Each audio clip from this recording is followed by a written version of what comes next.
So cycling with the Grid X Pro, so the kind of new one, the more beautiful one. So you can see me.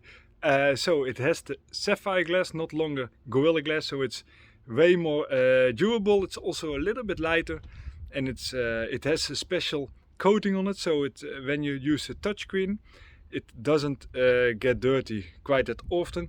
The other one is the Garmin 945. This is the LTE version, with standalone calling, and you have the 135 sport profiles. You have the location on the Grid X Pro. You have the sun up and sun down feature, but of course it's mainly the same as the old one, besides that it looks a little bit better. You have now the compass engravings on the side, which looks very nice.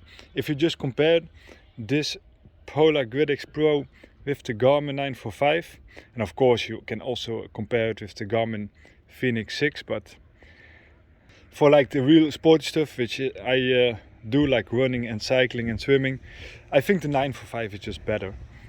But if you want to have a beautiful watch, I think the Grid X Pro is a way better choice.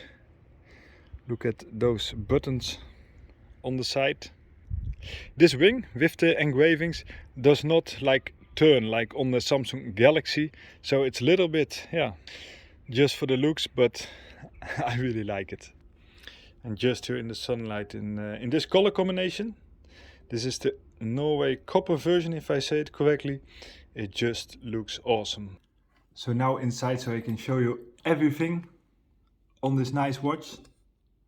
Let's just zoom in a little bit more.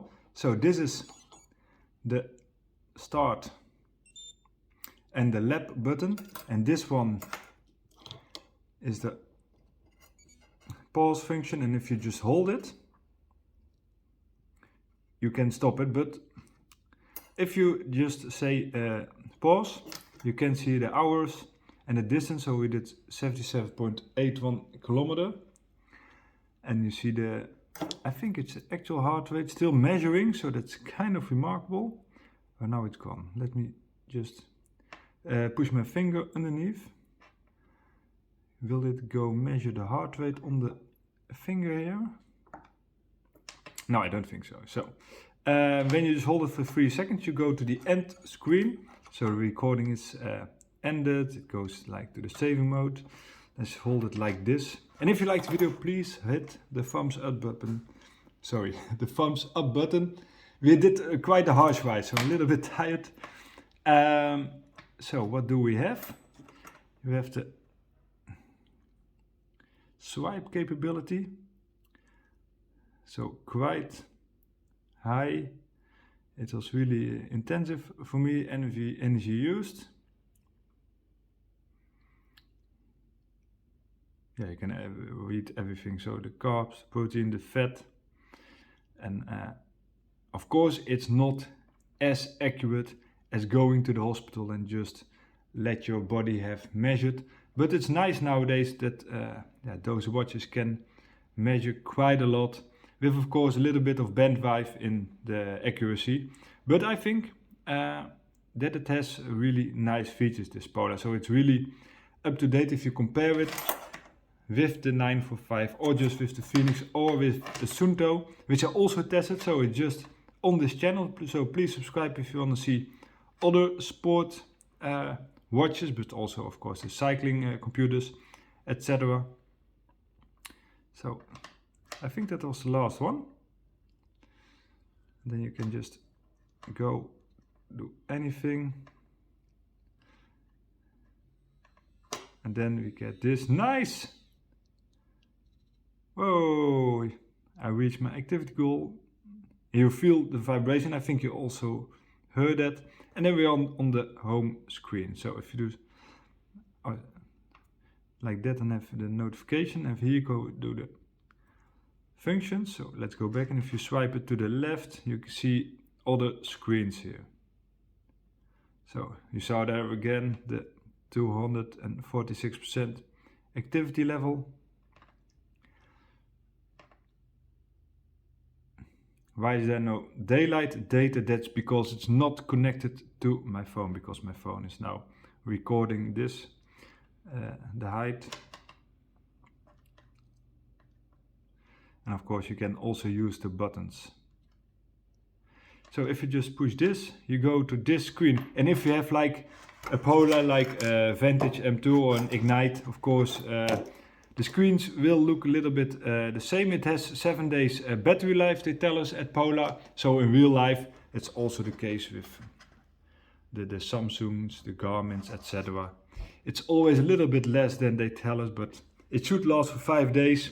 And of course, really depending on what you use and which things you connect to this. Because you can connect almost anything to it, like speed and cadence and all kind of sensors.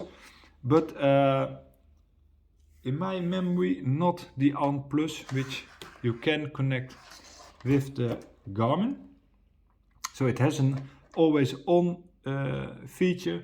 It has continuous heart rate reading functions. So I also already told you the sunset and sunrise function. So if you have to be back before dark, it's really usable. Of course, you can see the weather when you connect it with your phone.